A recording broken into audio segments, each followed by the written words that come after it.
I'll never forget the morning I woke up to the sound of a chainsaw buzzing right outside my bedroom window. Honestly, at first, I thought I was dreaming. But nope, that screech was real. And what I saw next?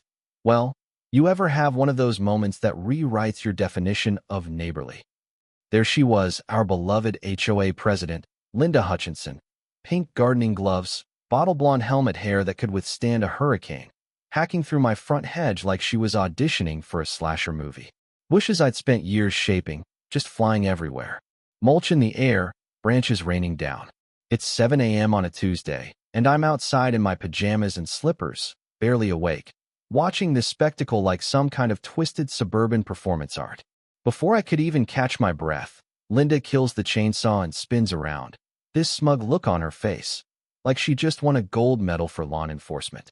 She tells me my hedges were 2 inches over the official 34-inch height limit, which she measured at dawn, using her special HOA measuring tape, of course. I can't make this up. She actually said, "Rules are rules, Michael, and nobody's above them. Not even you." Then she drags her chainsaw down the sidewalk, leaving a trail of boxwood carnage behind her. Now, look, I'm Michael Harrison. I'd lived in Rosewood Gardens for 3 peaceful years before this circus started. I'm a financial analyst, work-from-home guy.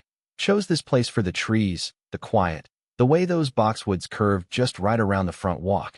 They were a gift from the last owner, who babied them for decades. I never bothered anybody, kept my yard tidy, paid my dues. Apparently, that made me a prime target for someone like Linda, who seemed to get off on finding ways to restore order. She wasn't always HOA president, by the way. She bulldozed her way in after a little campaign of anonymous complaints and procedural gotchas that drove the last guy to resign. You know the type, clipboard glued to her hand, laminated badge on a lanyard, like she's on some kind of Secret Service assignment for the Department of Lawn Security. Her husband Jerry, quiet, sad eyes, always out in the garage with his model trains, never said a word when she started up about community standards.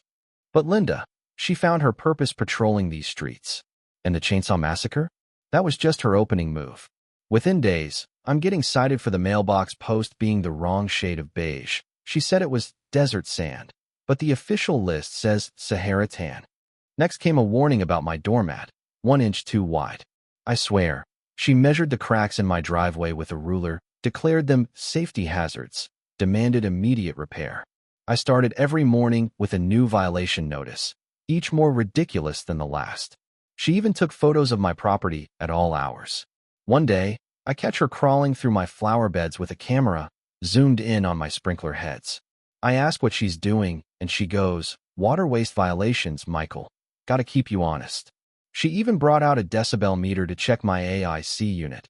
Swore up and down she had multiple anonymous complaints. When I asked who complained, she just smiled. That's confidential HOA business. But then, things really got weird. She started spreading rumors at the monthly meetings, said I was running an illegal business out of my home just because I got Amazon deliveries during the day. Suggested to the board that I might be dealing drugs, because, God forbid, I kept strange hours. Never mind I work East Coast time. She even accused me of recycling too many boxes, which, again, just Amazon. Then, flyers started popping up in every mailbox. Badly photoshopped images of me supposedly vandalizing HOA property, letting my non-existent dog poop on neighbors' lawns. I don't even own a dog. Every week, my trash can mysteriously tipped over. My newspaper disappeared. Packages vanished from my porch, only to show up in the backyard, just out of range of my security cameras. When I added more cameras, boom, violation for unauthorized exterior modifications.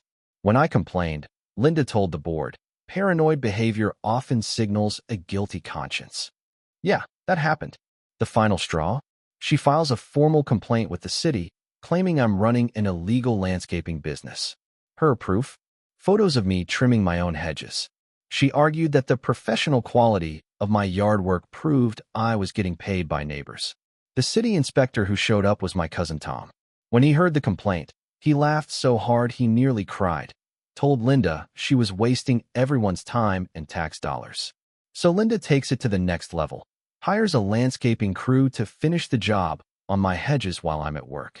Claims it's an HOA emergency. The crew takes one look at my cameras and refuses. Says they won't touch private property without the owner's written consent. The foreman even warned her she might face criminal charges. Undeterred, Linda grabs her trusty chainsaw and storms back. This time, she doesn't just trim, she gets everything. Down to the stumps. Gone are my rose bushes, and, this still hurts, a Japanese maple I'd planted for my grandmother, chopped to the ground. She leaves a handwritten note. All vegetation exceeding HOA specifications remediated per section 18.7c. But here's where her luck runs out. She forgot about my cameras. Every last move, every gloating smirk, all on tape. I filed a police report for trespass and destruction of property. Filed for a restraining order. Got it. No problem. Thanks to the video. But you want real revenge? That comes from knowing the system better than your enemy. I applied to the city for a permit to build a privacy fence, 7 feet tall, cinder block, the full fortress treatment. City approved it in days, especially after seeing the footage of Linda's rampage. Since it was now a security structure, HOA had no say. Their own bylaws say city safety codes override aesthetic guidelines. Thursday morning, concrete truck rolls up. Linda storms out, screaming that I need HOA approval. I hand her the permit, highlighted HOA section and all. She stands there, speechless, as the crew sets the forms. By Friday afternoon, there's a solid wall, 7 feet of ugly, glorious, gray cinder block, running the full property line. Casts a permanent shadow on Linda's butterfly garden, blocks the morning sun from her kitchen, and, my personal favorite, cuts off her shortcut to Barbara's house. Now she's got to walk all the way around the block for her daily gossip sessions. I know. Petty, but you tell me you wouldn't smile. Linda loses it, calls the city, demands demolition. They laugh her off. She threatens to sue. My lawyer reminds her about the restraining order, pending charges. She tries to call an emergency HOA meeting to ban walls, but can't get enough votes. And then, just when she thinks it can't get worse, somebody leaks the security footage to the local news. Headline: Local HOA president goes chainsaw crazy on neighbor's garden. The video goes viral. I mean, millions of views in 2 days. There she is, gleefully destroying my yard. Time-stamped at 2 a.m., 4 a.m., midnight. She even measured my grass in the dark. Someone sets the whole thing to yakety sax. It's hysterical. The HOA calls for a vote. No confidence. Residents are furious. Not just about my hedges, but all the other little tyrannies she pulled. Turns out I wasn't the only victim. She's out, removed as president, banned for life from any HOA role. But that's not even the best part. The DA sees the video, gets complaints from half the neighborhood, charges Linda with criminal mischief, trespassing, destruction of property. Turns out, that Japanese maple, worth $3,000 by itself, pushes it to felony status. In court, Linda tries to play the hero, claims she was protecting property values. The judge isn't having it. Plays the footage in full. Linda, chainsaw in hand, cackling, waving at the cameras. The judge shakes his head, can barely hold back a laugh. He asks, "Can you show me where in the HOA bylaws it authorizes breaking and entering with a chainsaw?" The courtroom loses it. When he sees her destroy the memorial tree after I'd explained its meaning, his whole demeanor shifts, pure disgust. Her own Facebook posts, bragging about putting me in my place, get entered as evidence. The verdict? Guilty on all counts. 2 years probation, 300 hours of community service, landscaping work, fittingly. Full restitution, 30 grand in damages, 12 grand in legal fees. The felony means she loses her real estate license, her main income. As the judge reads the sentence, Linda just crumples. All the air goes out of her. $42,000, she gasps, barely holding it together. So justice, right? My property's safe, Linda's out of power, her reign of terror finally over. But you know what? Even with that big, ugly wall between us, I still get nervous every time I hear a chainsaw fire up on the block. Neighbors wave, some stop by to thank me, others gossip about the crazy hedge war. Sometimes I wonder, does it end here? Or does someone new pick up the clipboard? What do you think?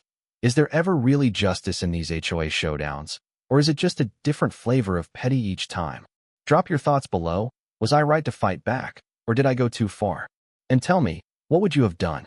Because in this neighborhood, Peace is just another word for until next time.